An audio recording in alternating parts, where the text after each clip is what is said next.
Greasy hands and a mountain of eviction notices were all Caspian Fisher had to his name until a sleek, damaged Maybach sputtered into his crumbling Chicago auto shop. Fixing that engine cost him his last dime, but the man behind the tinted glass paid him back in dangerous, unimaginable ways. Caspian Fisher wiped a streak of Pennzoil from his forehead, leaving a smudge of black across his pale, exhausted face. The digital clock on the wall of Fisher Auto Repair flickered its red neon tubes, buzzing violently, before settling on 1:14 a.m. The shop, nestled in the forgotten industrial fringes of Chicago's Lower West Side, was a relic. It was a cavern of cracked concrete, echoing with the ghosts of a booming manufacturing era that had long since abandoned the city. On the cluttered desk in the corner sat a stack of final notices from Chase Bank and a handwritten, violently scrawled note from Mickey Sullivan, a local loan shark who lacked the patience of corporate banks. Mickey had promised to return by sunrise to collect the $40,000 Caspian owed, or he was going to collect Caspian's hands instead. Caspian stared at his hands. They were calloused, scarred, and completely broke. He was just about to pull the heavy corrugated metal shutter down for the night when the chaotic sound of grinding metal and a sputtering V12 engine tore through the quiet street. Caspian paused. Out of the dense, freezing fog rolled a midnight black Mercedes Maybach S680. It was a $300,000 fortress on wheels, but right now it was limping. Smoke billowed from beneath the expansive hood, and the front left tire was riding entirely on a mangled custom rim, sparking aggressively against the asphalt. The luxury sedan lurched into Caspian's open garage bay and died with a heavy metallic hiss. For a moment, Caspian didn't move. Cars like that didn't belong in this neighborhood. Usually when a vehicle worth more than Caspian's life rolled down Halsted Street at 1 a.m., it meant someone was about to disappear. He instinctively reached for the heavy iron tire iron resting on his workbench. The driver's side door swung open. Instead of a heavily armed hitman, a woman stumbled out. She was breathtaking even in her absolute panic. She wore a tailored ivory cashmere coat, something out of a Tom Ford catalogue, that was severely out of place amidst the grease and grime of the shop. Her dark hair was disheveled, and her hands shook violently as she clutched a dead iPhone. "Please," she gasped, her voice trembling, but carrying an unmistakable air of authority. "I need help. The car just died. I think I hit something on the expressway, and it's completely unresponsive." Caspian slowly lowered the tire iron. "Lady, this isn't exactly a neighborhood you want to be stranded in at this hour. You need to call a tow." "My phone is dead," she said, stepping closer, her eyes darting nervously toward the foggy street outside. "And I can't wait for a tow. I need to keep moving. I have money. Whatever it costs, just get it running. Please." Caspian sighed, tossing his rag onto the workbench. "Pop the hood." As she fumbled with the latch, Caspian grabbed a heavy-duty flashlight and moved toward the smoking beast. He lifted the massive hood, waving away the thick, acrid cloud of burning coolant. He flashed the beam deep into the engine bay. The serpentine belt had completely shredded, likely due to a seized pulley, and the radiator was punctured, bleeding bright green fluid all over the shop floor. "You didn't hit a pothole?" Caspian muttered, his trained eyes catching the jagged, precise hole in the aluminum radiator. "This looks like a bullet hole. A high-caliber one, too. It pierced the housing and chewed up the belt." The woman went rigid. She didn't gasp, nor did she act surprised. The silence that followed was heavier than the engine block in front of him. "Can you fix it?" she asked, her tone suddenly shifting from panicked to dangerously cold. "Radiator's shot. Belt is gone. The rim is completely destroyed." Caspian listed, shaking his head. Even if I had the parts for a Maybach, which I don't, this is a 6-hour job. You have to, she insisted, stepping into his personal space. Up close, Caspian could smell her perfume, a mix of vanilla and something sharp like ozone. I know this shop. My father said Fisher Auto was the best in the city 20 years ago. If you are a Fisher, you can fix this. Caspian swallowed hard. His father had built this place, but his father was gone, leaving him nothing but the building and the debt. He looked at the woman, really looked at her. Beneath the expensive clothes and the demanding posture, she was terrified.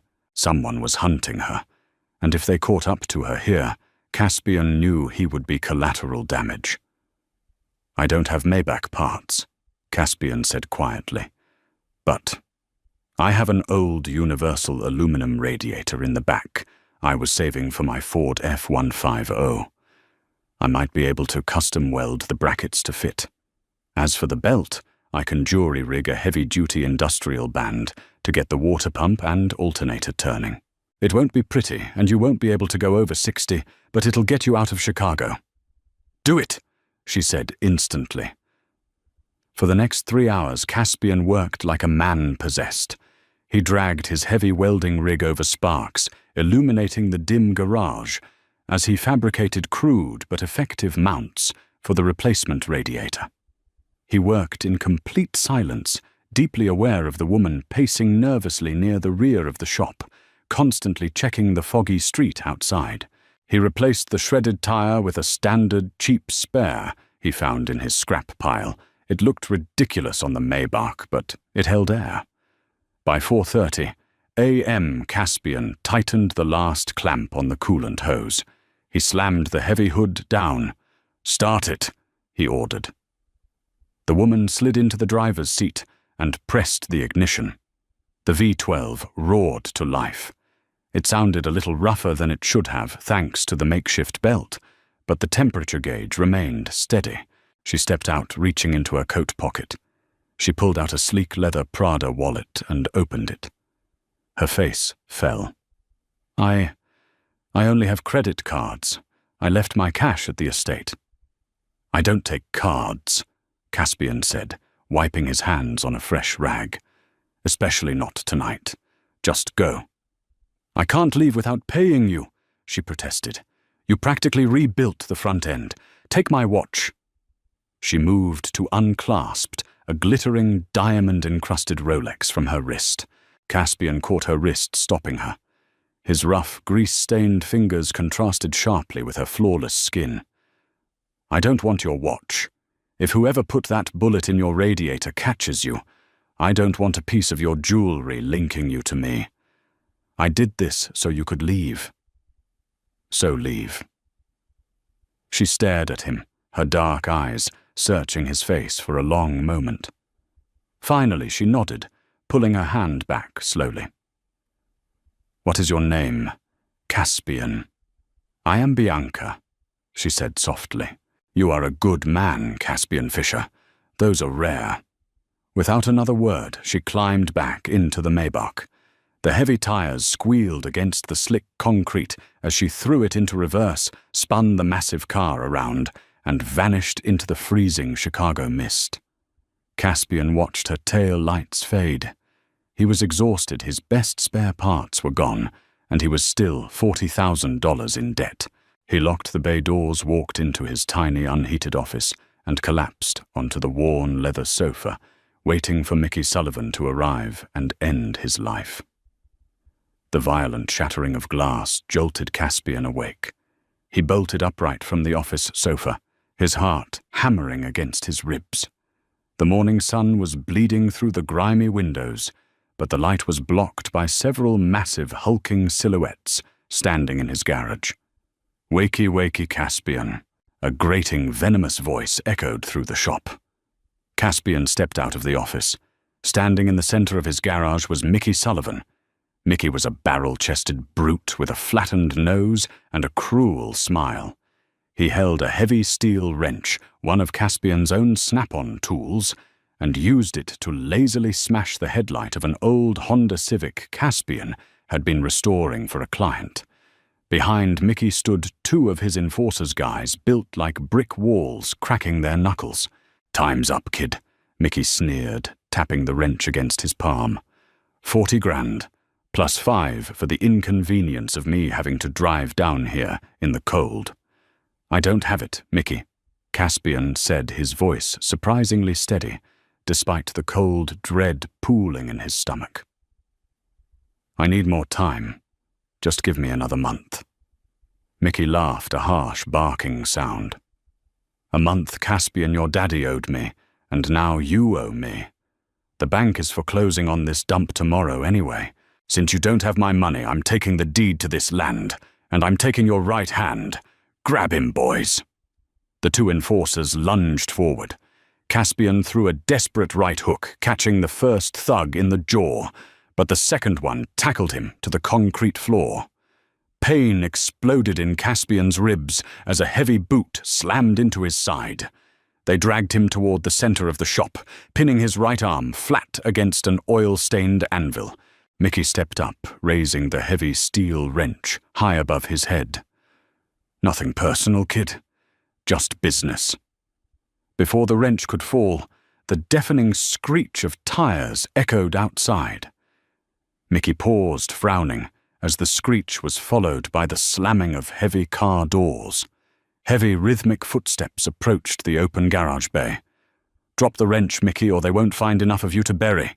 The voice was quiet, cultured, but carried an absolute, terrifying authority that froze the blood in Caspian's veins. Mickey slowly lowered the wrench and turned. The blood drained entirely from his face, leaving him a sickly, pale grey. "Mr. Woods, I didn't know you were in the neighborhood." Standing in the entrance of the garage was Lamont Woods. He was a man in his late 50s, dressed impeccably in a charcoal three-piece Brioni suit beneath a tailored cashmere overcoat. His silver hair was swept back perfectly, and his eyes, dark, calculating, and utterly devoid of mercy, were locked on to Mickey. Behind Lamont stood 6 men in dark suits, armed with suppressed Heckler and Koch, MP5 submachine guns, held openly and casually. Beyond them, Caspian could see 3 identical, pristine, black Cadillac Escalades idling on Halsted Street, completely blocking traffic. "You are breathing my air, Mickey," Lamont said softly, stepping into the garage. He didn't look at Caspian. He didn't look at the dirt. He just looked at the loan shark. "And you are attempting to harm a man who is under my protection." Mickey dropped the wrench. It clattered loudly against the concrete. "Your protection, Mr. Woods, please, this kid owes me money. I didn't know he was with the family. I swear to God I didn't know." Lamont raised a single finger. The 2 enforcers holding Caspian instantly scrambled away, raising their hands in surrender. "The debt is forgiven," Lamont stated. "It wasn't a request. And if I ever see your face within 5 miles of this shop again, I will have you fed to the dogs at the Navy Pier docks. Leave." Mickey and his men didn't say a word. They bolted out the side door, sprinting down the alleyway as if the devil himself were chasing them. Caspian slowly pushed himself up from the concrete, wincing as he clutched his bruised ribs. He leaned against his workbench, staring at the most powerful, ruthless mafia boss in the Midwest. Lamont finally turned his gaze to Caspian. Those dark eyes analyzed him, weighing him in a matter of seconds. "You are Caspian Fisher," Lamont said, stepping forward. "I am," Caspian managed to say, his throat dry. Though I don't know why Lamont Woods gives a damn about a mechanic. The rear door of the center Escalade opened. Bianca stepped out. In the daylight, she was even more striking. She had traded her ivory coat for a sharp, tailored black suit. She walked into the garage, her eyes locking onto Caspian, with a mixture of gratitude and something much more dangerous. "Because last night," Lamont said, gesturing slightly to his daughter, My enemies attempted to assassinate my daughter on the I-90. She survived the ambush, but her vehicle was crippled. She sought refuge in this absolute miserable excuse for a neighborhood, and instead of taking advantage of her, robbing her, or selling her out to the men hunting her, you protected her. Caspian looked at Bianca. She offered him a very faint, almost imperceptible smile. "I just fixed a car," Caspian said, shaking his head. "I used a spare radiator. It wasn't a big deal." "Do not insult my intelligence by downplaying your honor," Lamont commanded, his voice sharp. "You gave her your last functional parts. You refused her payment to ensure she couldn't be traced. In my world, Mr. Fisher, loyalty and honor are the only currencies that matter. You saved the blood of the Woods family, and the Woods family pays its debts." Lamont snapped his fingers. One of his suited men stepped forward, handing Lamont a thick manila envelope. Lamont tossed it onto Caspian's desk. It landed heavily, scattering the eviction notices.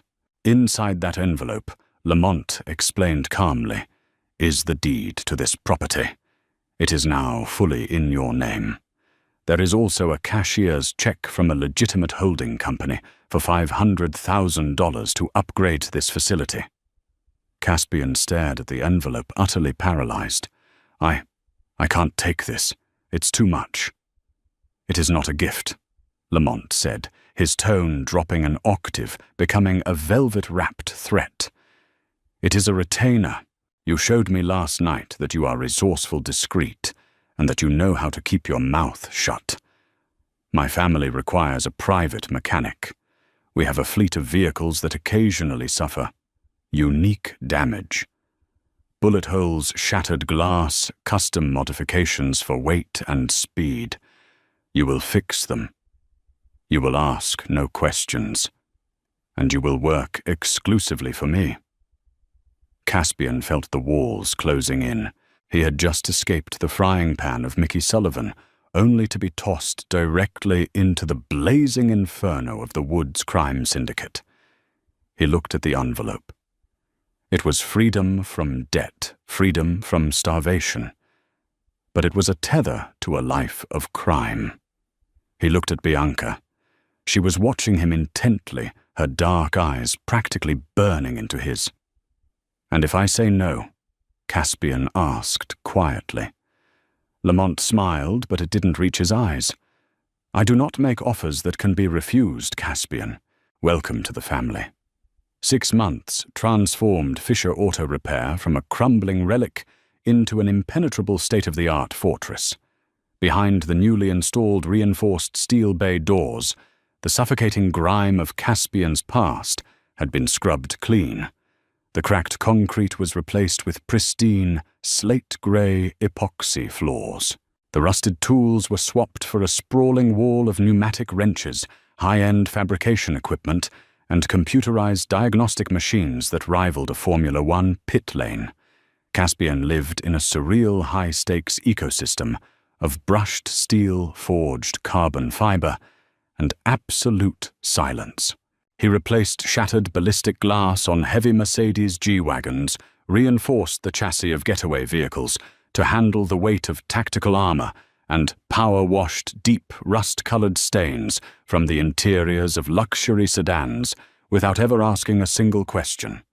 The pay was astronomical. The danger was entirely unspoken. And then there was Bianca. She did not just drop off cars, she lingered. At least twice a week, the heavy bay doors would slide open to admit her sleek Porsche Panamera. While Caspian worked, she would sit on a customized leather stool near his workbench, watching his hands move with a mechanic's precise, brutal grace. The terrifying aura she carried in her father's presence softened when it was just the two of them. In the quiet hours of the night, amidst the scent of motor oil and expensive espresso, she always brought him the boundaries between the mafia princess and the captive mechanic began to blur. "You work too late," Bianca said. One Thursday evening, her voice slicing through the hum of the garage's ventilation system. She was wearing a deep crimson silk blouse, her dark hair cascading over her shoulders. "My father pays you enough to hire a dozen assistants, Caspian. You don't have to do every talk and weld yourself." Caspian slid out from beneath a heavily modified Audi RS6, wiping a smear of grease from his jaw with a blue shop towel. He looked up at her, feeling that familiar, dangerous pull in his chest. "Your father doesn't pay me to outsource Bianca. He pays me for discretion. If I bring in outsiders, they see the bullet holes. They see the hidden compartments. I prefer to keep my head attached to my shoulders." Bianca offered a sad, knowing smile, sliding off her stool and walking over to him. She closed the distance until she was inches away, the intoxicating scent of vanilla and ozone wrapping around him. She reached out her manicured fingers, gently brushing a stray lock of hair from his forehead. The contrast of her delicate touch against his calloused skin sent a jolt of electricity down his spine. "You are not a prisoner here, Caspian," she murmured, her dark eyes locking onto his. "You saved my life. You rebuilt my father's fleet. You are important to us, important to me." Caspian swallowed hard, his heart hammering a frantic rhythm against his ribs. He wanted to pull her in, to let the simmering tension between them ignite, but the shadow of Lamont Woods loomed too large. "In your world, Bianca being important is usually a death sentence." Before she could reply, the secure phone on Caspian's desk emitted a sharp, shrill ring. The moment shattered. Bianca stepped back, her posture instantly stiffening back into the cold, calculated posture of a mafia heir. Caspian picked up the receiver. "Fisher. Mr. Fisher." The gravelly voice of Arthur Costello Lamont's ruthless underboss crackled through the speaker. "The boss's personal armored Bentley is en route. It's making a strange grinding noise in the steering column. We need it checked and cleared by midnight for a meeting at the port. Ensure the shop is empty." "Bring it in," Caspian replied, hanging up the phone. He turned to Bianca. "Your father's car is coming. You should go." Arthur sounded tense. A flicker of concern crossed Bianca's face. Arthur is always tense. Be careful, Caspian. 30 minutes later, the massive midnight blue Bentley Mulsanne rolled into the bay. Arthur Costello, a tall, gaunt man with a face scarred by decades of violence, tossed the heavy key fob onto Caspian's chest. Without a word, Arthur and his 2 bodyguards retreated to the street, sealing the steel doors behind them to secure the perimeter. Caspian hoisted the massive vehicle on the hydraulic lift, grabbing his high-powered inspection light. He checked the power steering reservoir, the tie rods, and the rack and pinion. Everything mechanical was flawless. Frowning, he grabbed a specialized electronic scanner and plugged it into the OBD2 port under the dashboard, looking for electrical faults. The scanner immediately threw a bizarre error code he had never seen before, an anomaly drawing massive power from the ignition relay, completely bypassing the car's security firewall. Caspian grabbed a screwdriver and carefully popped off the panels beneath the steering column. He shined his light into the labyrinth of wires. His breath caught in his throat, tucked deep behind the digital cluster, wired directly into the ignition switch, and the steering angle sensor was a block of military-grade C4 explosive. A small blinking red LED pulsed steadily alongside a GPS trigger. It was a sophisticated, perfectly executed trap. The bomb wasn't set to a timer. It was rigged to detonate the moment the steering wheel was turned a full 90 degrees while the engine was running. Whoever planted it knew Lamont's route to the port involved taking the sharp hairpin turn onto the interstate on-ramp. And the wire splicing was fresh. The dust on the paneling hadn't even settled. Caspian's blood ran cold. This wasn't the work of a rival gang. Rival gangs didn't have access to the interior of Lamont Woods' personal vault on wheels. This was an inside job, and the only person who had access to the vehicle before it arrived here was Arthur Costello. Caspian didn't panic. He carefully backed away from the Bentley, leaving the panel open. He needed to warn Lamont, but any outgoing call on the secure line would likely be intercepted by Arthur's men waiting outside. He reached into his pocket for his personal cell phone, dialing Bianca's private number. "Caspian," her voice came through, sounding slightly out of breath. "Bianca, listen to me very carefully," Caspian whispered, keeping his eyes on the garage doors. "Do not let your father get into the Bentley tonight. There is a device wired to the steering column. It's an inside job. I think Arthur—" The heavy metallic screech of the garage's side door being kicked open cut him off. Caspian dropped his phone, kicking it under the workbench, just as Arthur Costello stepped into the shop, a suppressed pistol gripped firmly in his gloved hand. 2 enforcers flanked him, their weapons drawn and leveled squarely at Caspian's chest. "You always were too thorough a mechanic," Arthur said smoothly, his eyes darting to the removed paneling under the Bentley's dashboard.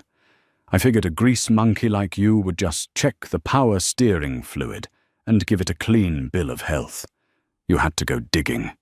You're going to kill your own boss," Caspian stated, backing up slowly toward his heavy tool chests. "Lamont is old. He's soft," Arthur sneered, stepping closer. "He gave $1 million auto shop to a nobody just because you changed a tire for his spoiled daughter. The family needs new blood. Tonight, Lamont takes a sharp turn. The car goes up in flames, and I step in to comfort the grieving syndicate. Now turn around and get on your knees. I'll make it quick." "I don't think so," Caspian said. With a sudden violent motion, Caspian slammed his fist down on the hydraulic lift's emergency release button. The safety locks disengaged with a deafening crack. The massive 4-ton armored Bentley plummeted from the lift. It slammed into the concrete floor with earth-shattering force, shaking the foundation of the building and throwing Arthur and his men off balance. Using the distraction, Caspian dove behind a heavy steel tire-mounting machine as suppressed gunfire hissed through the air. Bullets chewed through the epoxy floor and shattered the diagnostic monitors above his head. "Flush him out!" Arthur roared. Caspian grabbed a heavy acetylene torch tank. He unscrewed the valve, letting the highly flammable gas hiss into the air, and rolled the heavy cylinder across the floor toward the enforcers. As it rolled, he snatched a magnesium flare from his emergency kit, struck it against the concrete, and hurled it toward the hissing tank. "Down!" one of the enforcers screamed. The explosion was contained, but fierce a concussive shockwave of heat and blinding white light that knocked the 2 enforcers off their feet. Caspian didn't hesitate. He vaulted over his cover, wielding a massive 3-foot steel breaker bar. He swung it like a baseball bat, catching the closest enforcer in the ribs with a sickening crunch. The man crumpled. Arthur emerged from the smoke, raising his pistol, aiming directly at Caspian's head. "Cute tricks, mechanic, but you're out of tools." Suddenly, the deafening roar of a V12 engine tore through the smoke. Bianca's Porsche Panamera smashed through the reinforced glass of the front office, ripping the framing completely out of the wall and plowing directly into the garage. The car skidded to a halt, pinning the second enforcer against a structural pillar. Arthur spun toward the noise. Bianca kicked her car door open, stepping out with a compact 9mm Glock held perfectly steady in both hands. "Drop it, Arthur," she commanded, her voice ringing with the lethal authority of her father. Arthur laughed, swinging his gun toward her. "Little Bianca, you always were too brave for your own good." He fired. Bianca ducked behind the reinforced door of the Porsche as the bullet shattered the window above her head. Before Arthur could re-aim, Caspian lunged. He swung the heavy steel breaker bar with everything he had, slamming it into the back of Arthur's knees. The underboss howled in pain, collapsing to the floor. Caspian dropped the bar, grabbed Arthur by the collar, and delivered a brutal, devastating right hook that instantly knocked the traitor unconscious. Silence fell over the garage, broken only by the hiss of the dying acetylene fire and the settling dust. Caspian stood, breathing heavily, his knuckles bruised and bleeding. He looked across the wreckage of his pristine shop at Bianca. She slowly lowered her weapon, stepping away from the crushed car, her eyes wide as she took in the carnage. "You came back," Caspian rasped, his voice rough.